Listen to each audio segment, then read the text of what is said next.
And if you help Ukraine defeat Russia first, then Iran is left without any actual friend. And I think so defeating Russia could help isolate Iran, which would help take some of the pressure off in that region, perhaps. Now, I am pretty sure Iran does not want to get into a conflict with Israel. I also think that Hezbollah does not really want to get into a full-scale war with Israel because of the losses they would suffer. Now, Russia in Syria is something we have covered in detail previously on this channel, so let's get into that video. I'm sure you guys will love the voice. In September of 2015, Moscow sent contingents of the Russian military to Syria to intervene in the Syrian civil war on behalf of President Bashar al-Assad's government. The so-called dictator president of Syria was under attack from rebels, aided by the United States, and Moscow saw it as an opportunity to advance their foreign policy agenda. What followed were brutal years of war, with brutal consequences that shaped the Middle East in ways that we are still yet to fully understand. Much like Ukraine, the United States and the West supported one side, and Russia supported the other. Russian airstrikes over Syria, a new round tonight. Now to the latest on the crisis in Syria. As U.S. troops continue to pull back, Russia is moving in. It's been a game changer. This self-proclaimed vegan is such a poser ever since he once bought a McDonald's cheeseburger to make a Nick video. The thought of him being vegan hasn't sit well with me.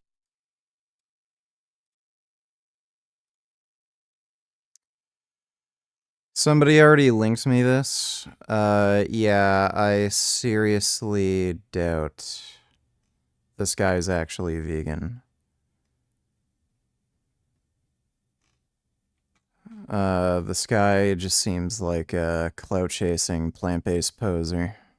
Thanks for the donation, though, Ben. Changing couple of weeks in international relations over Syria. So many questions arise in this conflict. Why did Russia intervene in Syria? Why was Syria undergoing a civil war? And what has Moscow stood to benefit from its involvement in the Middle East? Maybe even most importantly, how were Moscow's actions back then crucial to its current war with Ukraine? These are all questions that I'll answer in this video as we explore Russia's brutal attack on Syria. In a second, we'll get into that. Right now, let's quickly talk about some new changes to YouTube. I'm sure some 7 fresh vegetables were the dominoes that changed the entire Middle Eastern landscape.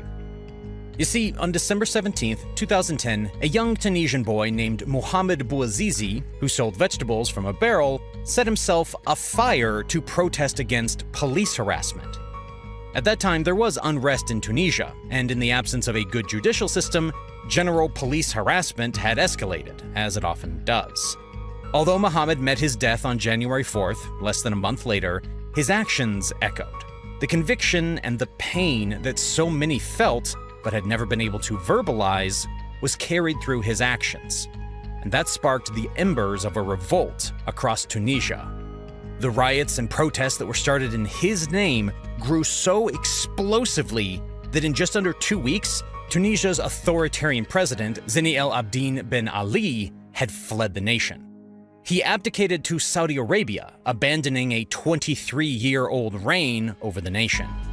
Ben Ali's actions led him to become the first leader of an Arab nation to be pushed out by popular protests. But due to the wave of fire that he had just started, he would not be the last. As other citizens of countries that were oppressed by dictators realized that it was possible to not be subjected to the harsh realtors of pain and poverty, a wave of defiance began to spread. That very month, Egyptians started protesting in the capital city of Cairo in numbers, and they had only one demand. The 30-year-old dictator leader, President Hosni Mubarak, had to go. And sure enough, as the protest intensified, Mubarak was left with no choice but to resign and step down.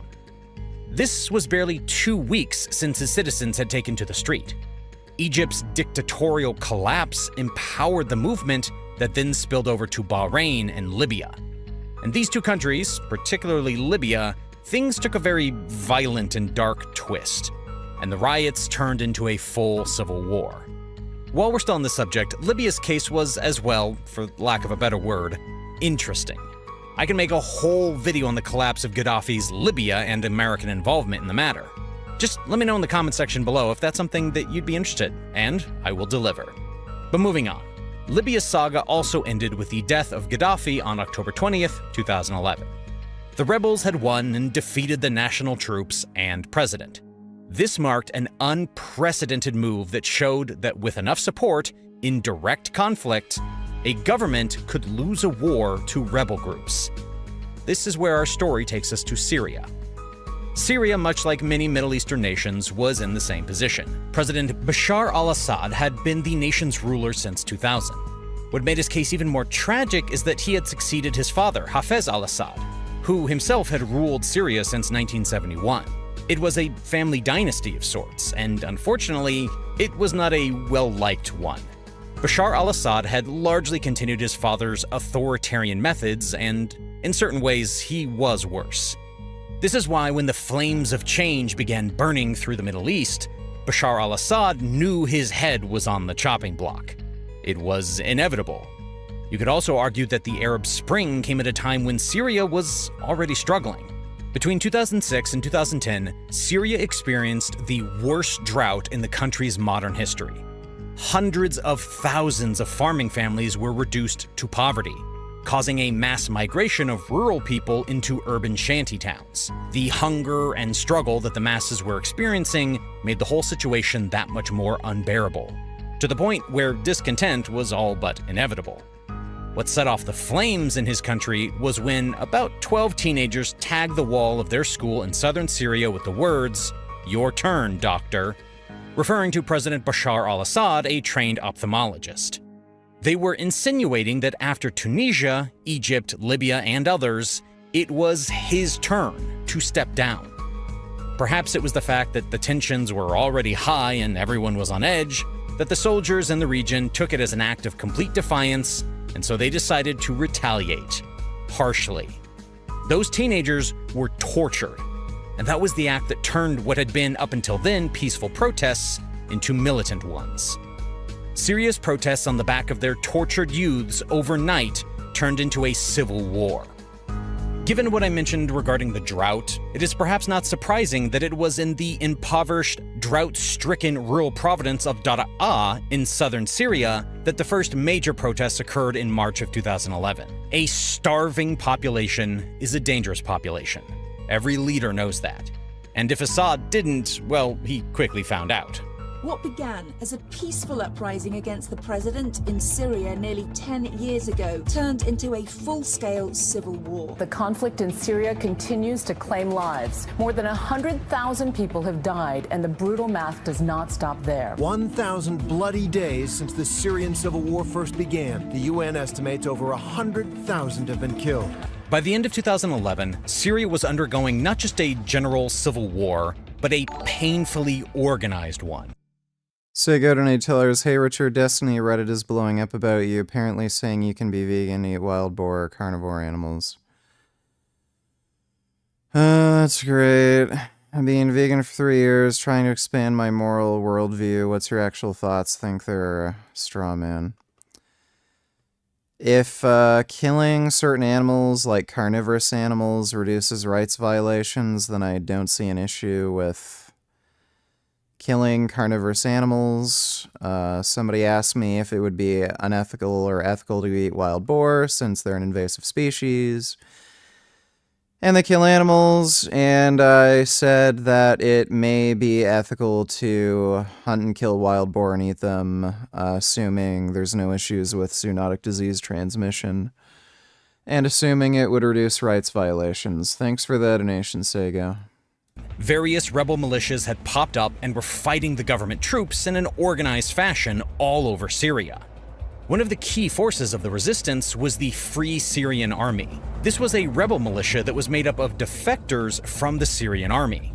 For a while, they were the main face of the resistance, as they launched assault after assault on the government troops along with other resistance groups. Surprisingly, or maybe unsurprisingly, kind of depending on which side of the fence you were on, these rebel groups were doing very well.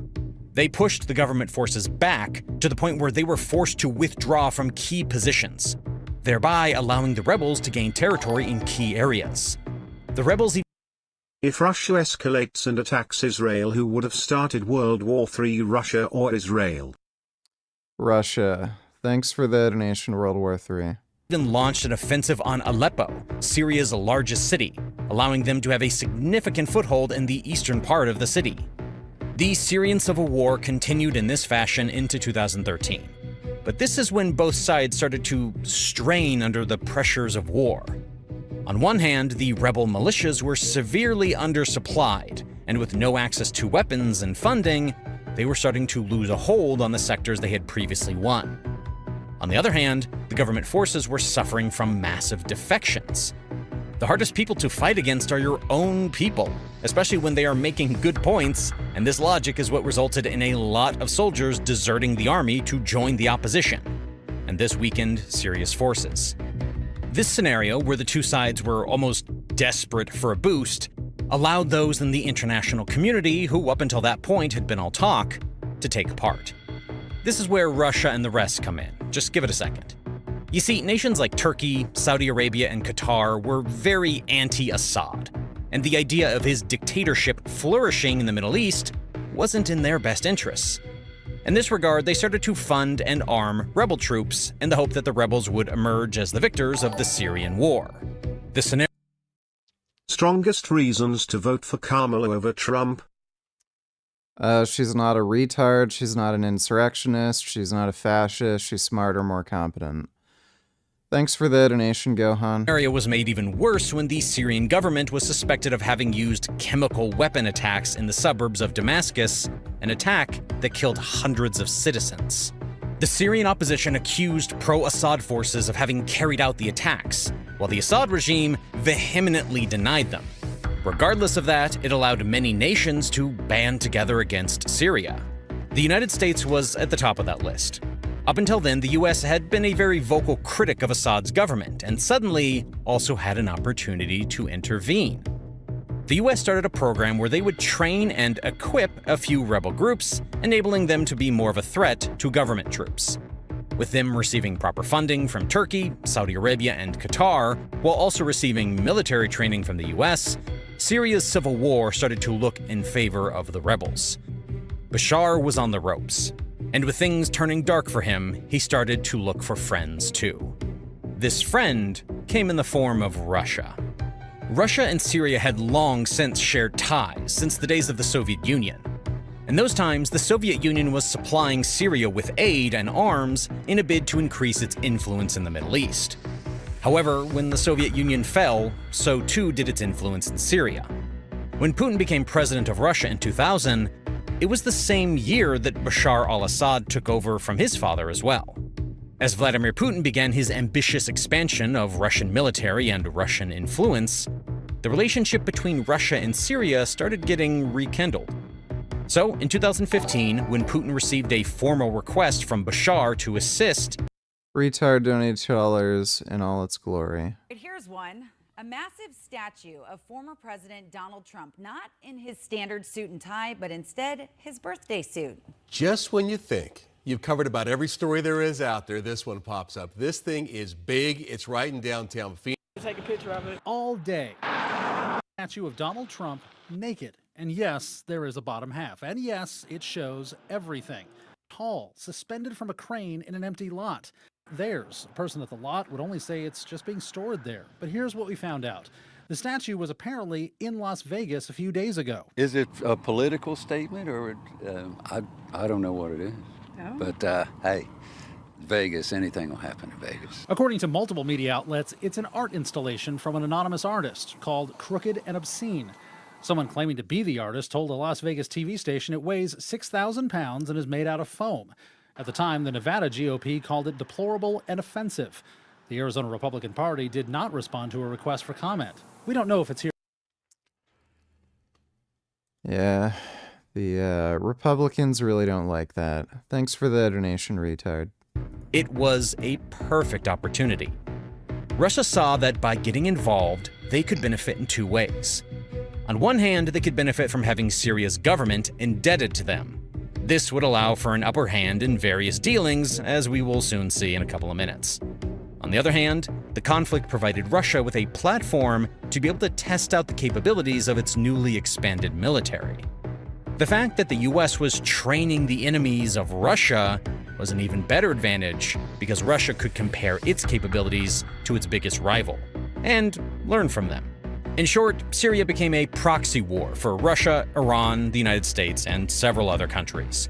With all this going for it, Russia began to take a more active role in the conflict. Pentagon says that Russian fighter jets have now arrived in Syria. The last few days also show Russian helicopters, transport aircraft, tanks, and armored personnel carriers. We are getting new information into the newsroom that Russia has just launched a round of airstrikes against ISIS in Syria. Moscow deployed troops and military equipment to an airbase near Latakia, and they launched an offensive from there. As Russia began raining hellfire on various targets in Syria, the message was that Russia was targeting ISIL and ISIS terrorists that had emerged in the region. Of course, this was a facade, and soon it was revealed that Russia was mostly bombing rebels fighting against Assad as they lent help to their ally. This moved the West to fund the rebels even more, with the US and Britain having parliamentary debates on whether or not they themselves should put boots on the ground. Despite the heavy opposition, Russia did not back down, and it continued to support its ally with weaponry, soldiers, and funding. Russia was determined to win this proxy war, and together with Iran, which was also funding and equipping the Syrian government, it became increasingly possible that they were going to. What made the Russian involvement very scary is that the Russians, along with the Syrian government forces, did not attempt at all to avoid causing civilian casualties. If anything had a chance to subdue the rebels, then it was a go. Of course, for Russia, the implication was much less, because these weren't their people. But for Bashar, it only made him even more hated, with the West accusing him of crimes against humanity, against his own people. In their bombing campaigns, Russian and Syrian warplanes dropped indiscriminate munitions, such as cluster bombs and incendiary bombs, and targeted medical facilities, search and rescue teams, and aid workers. Those actions were condemned by human rights groups, but they continued unabated until the rebels in Aleppo collapsed. It was an effective strategy, but an inhumane one, as thousands of innocent people lost their lives. But that's the thing with power, isn't it? Once you have a taste of it, you would do anything to never relinquish it. This, I assume, was the thinking behind Bashar's drastic actions. Once Russia liberated Aleppo for Bashar, it was victory after victory from there. The rebel forces, overwhelmed by Russian, Iranian, and Syrian forces, started to retreat. This led to a new axis between Russia, Iran, and Turkey, seeking to resolve the Syrian crisis while excluding the West and Arab powers. While the US was hesitant to overstep again to avoid another Iraq incident, Russia had jumped at the opportunity, and now Putin had the opportunity to control not just the narrative, but the entire dynamic of the Middle East. It's crucial to realize that this— How am I? I am very exhausted. This is one of the many benefits that Russia got from intervening in Syria and fighting there. By being virtually an unstoppable force of nature on the battleground, Russia gave the rebels no choice but to come to the negotiation table. The West, having seen that the Bashar al-Assad regime was starting to win, now started abandoning the very rebels they had once funded and trained, regime of Bashar in place, and the US had been all talk, but Russia from immersing itself in the war. You see, when Russia entered the Syrian war, it was going through a big economic crisis that had been propelled by the slumping oil prices and heavy backlash coming from its troubles with the Ukrainian crisis back then. By inserting itself into a war when times were like this, Moscow faced heavy opposition from its own citizens regarding the war.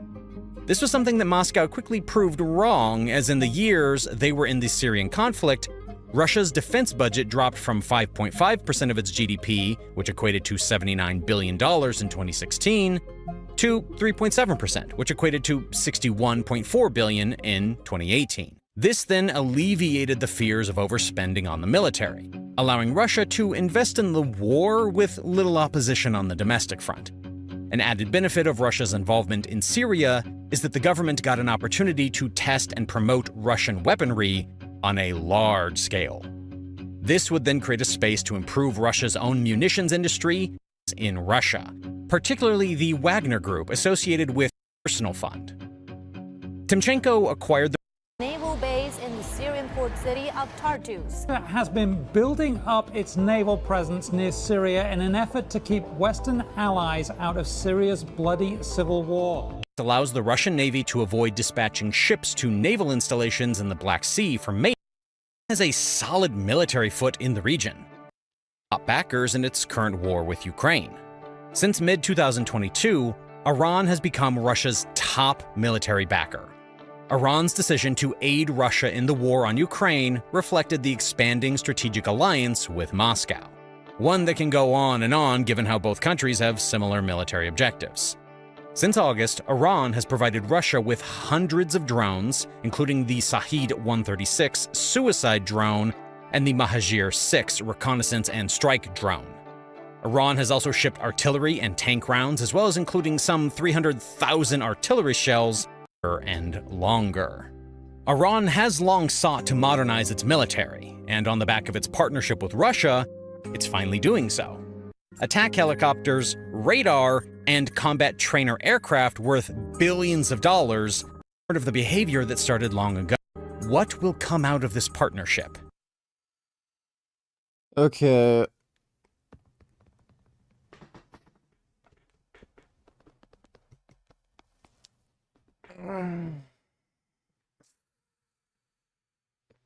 Oh.